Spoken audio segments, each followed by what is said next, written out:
भारताच्या अंतराळ क्षेत्रासाठी शनिवारचा दिवस सुवर्णाक्षरांनी लिहिला जाणारा ठरणार आहे.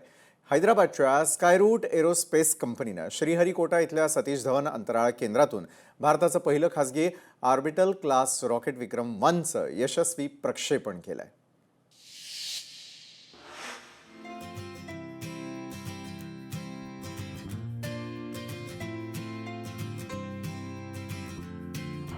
भारताची अंतराळात ऐतिहासिक झेप. स्कायरूटच्या विक्रम-1नं रचला इतिहास. देशातील पहिल्या खासगी कंपनीकडून उपग्रहाचं यशस्वी प्रक्षेपण. 5, 4, 3, 2, 1, 0. And we have liftoff of Vikram-1, India's first private orbital launch. भारताच्या अंतराळ क्षेत्रासाठी दिवस सुवर्णाक्षरांनी लिहिला गेलाय. या ऐतिहासिक मोहिमेला मिशन आगमन असं नाव देण्यात आलंय. शनिवारी दुपारी 12:05 रॉकेटनं अवकाशात झेप घेतली.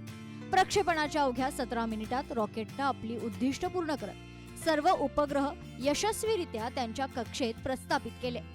हैदराबाद स्थित स्कायरूट एरोस्पेस या खासगी कंपनीनं आंध्र प्रदेशातील श्रीहरिकोटा येथील सतीश धवन अंतराळ केंद्रातून भारताचं पहिलं पूर्णपणे खासगीरित्या विकसित केलेलं ऑर्बिटल क्लास रॉकेट विक्रम-1 यशस्वीरित्या प्रक्षेपित केलंय. या ऐतिहासिक कामगिरीसह अमेरिका आणि चीन नंतर आता खासगी ऑर्बिटल प्रक्षेपण क्षमता असणारा भारत हा जगातील तिसरा देश बनलाय. रॉकेट लॉन्चिंगच्या या ऐतिहासिक टप्प्याबद्दल पंतप्रधान नरेंद्र मोदी यांनी वैज्ञानिक आणि संबंधित खासगी कंपनीचं विशेष कौतुक केलंय. हा क्षण भारताच्या अंतराळ प्रवासातील एक नवीन ऐतिहासिक सीमा असल्याचं त्यांनी म्हटलंय. विशेष म्हणजे या रॉकेटच्या माध्यमातून पंतप्रधान मोदींचा हस्तलिखित वंदे मातरम संदेश असलेली एक विशेष पत्रिका देखील अंतराळातील कक्षेत पाठवण्यात आली आहे. विक्रम-1 रॉकेट 7 मजली उंच असून त्याची संपूर्ण रचना ऑल कार्बन कॉम्पोजिट संरचनेनं बनलेली आहे.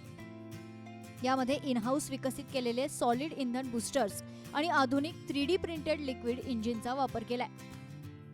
विक्रम-1 रॉकेट लो अर्थ ऑर्बिटमध्ये 350 किलोग्रॅम पर्यंतचं वजन वाहून नेण्यास सक्षम आहे. या रॉकेटवर भारताचं महान शास्त्रज्ञ doctor Vikram Sarabhai, doctor CV Raman आणि डॉक्टर APJ अब्दुल कलाम यांची सूक्ष्म शिल्पे कोरली आहेत.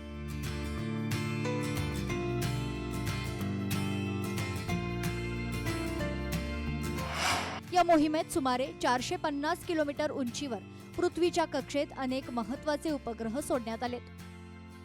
स्कोप स्कायरूटचा स्वतःचा उड्डाण डेटा गोळा करणारा उपग्रह, सोलारस S3 हा ग्रह स्पेस या भारतीय कंपनीचा nano satellite, embrace Cosmos of space कंपनीचा रोबोटिक आर्म असलेला उपग्रह.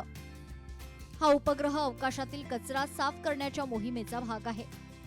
तर DCU-BED कंपनीचे तंत्रज्ञान पेलोड आणि कॉस्मोस डायमंडची कॉस्मिक ब्लूम ही कलाकृती ही अवकाशात पाठवण्यात आली आहे.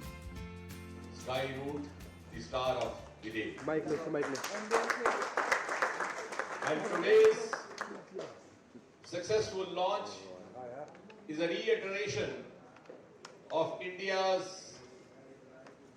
entry as a global player in the highly competitive arena of space economy.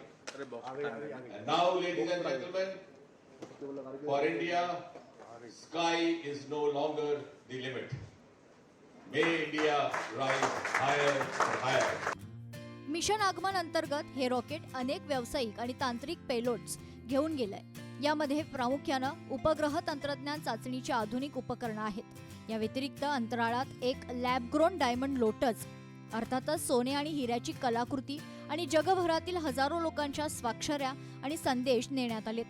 या रॉकेटच्या निर्मितीमध्ये अहोरात्र योगदान देणाऱ्या सर्व इंजिनियर्स आणि तंत्रज्ञांचा आदर करण्यासाठी रॉकेटच्या भागांवर त्यांच्या स्वाक्षऱ्या देखील कोरण्यात आल्यात. स्कायरूट एरोस्पेस ही पहिली युनिकॉर्न कंपनी ठरली आहे. यापूर्वी त्यांनी विक्रम-S या सब ऑर्टिकल रॉकेटचं यशस्वी प्रक्षेपण केलं होतं. आता थेट उपग्रह कक्षेत पोहोचवणाऱ्या विक्रम-1 च्या यशामुळे भारतानं जागतिक दबदबा निर्माण केलाय. यामुळे इस्रोचा लहान उपग्रह सोडण्याचा ताण कमी होणार असून जागतिक व्यावसायिक अंतराळ बाजारात भारताचा वाटा मोठ्या प्रमाणावर वाढणार आहे. लॉन्चिंग सक्सेसफुल झालेलं आहे. आता पुढचं कार्य म्हणजे ही एक टेक्नॉलॉजी डेमॉन्स्ट्रेशन आहे. हे एक वेगळ्या प्रकारचं युवा सायंटिस्ट व इंजिनियर्सने बनवलेलं हे रॉकेट आहे विक्रम-1, named after doctor Vikram Sarabhai. आणि प्रायव्हेट सेक्टरसाठी दरवाजे उघडलेलेच आहेत आणि इस्रोला ते असिस्ट करतील. इस्रोमध्ये ज्या गोष्टी होतात म्हणजे PSLV, GSLV असे रॉकेट्स बनवतात, तर हा एक वेगळ्या प्रकारचं हे रॉकेट आहे. विक्रम-1च्या यशस्वी उड्डाणामुळे भारताच्या अंतराळ क्षेत्रातील कामगिरीला एक नवी दिशा मिळाली आहे. भारताने गेल्या काही वर्षात अंतराळ तंत्रज्ञानात केलेली प्रगती जागतिक स्तरावर कौतुकास्पद ठरली आहे. इस्रोची भक्कम पायाभरणी, भारतीय अंतराळ संशोधन संस्थेनं कमी खर्चात चंद्रयान-3 आणि आदित्य L1 सारख्या जागतिक मोहिमा यशस्वी करून भारताला पहिल्या फळीतील अंतराळ महासत्ता बनवलंय. भारत सरकारनं घेतलेल्या धोरणात्मक निर्णयांमुळे अंतराळ क्षेत्रात 100% थेट परदेशी गुंतवणुकीला परवानगी मिळाली आहे. यामुळे स्कायरूट आणि अग्निकुल सारख्या अनेक अंतराळ स्टार्टअप्सना बळ मिळाले. इस्रोचे SSLV आणि PSLV हे रॉकेट तंत्रज्ञान आता भारतीय उद्योगांसोबत शेअर केले जात आहे. यामुळे भारताला जागतिक पातळीवर सॅटेलाइट लॉन्चिंगचं सर्वात मोठं आणि स्वस्त केंद्र बनण्यास मदत होते. ही मोहीम केवळ एक सुरुवात असून यामुळे भविष्यात व्यावसायिक उपग्रह प्रक्षेपणाचा वेग प्रचंड वाढणार आहे. भारताची ही कामगिरी अंतराळ क्षेत्रातील स्वावलंबनाचे आणि जागतिक वर्चस्वाचे प्रतीक ठरली आहे. ब्युरो रिपोर्ट, लोकशाही मराठी, मुंबई. लोकशाही मराठी ऐका, पहा, जागरूक रहा.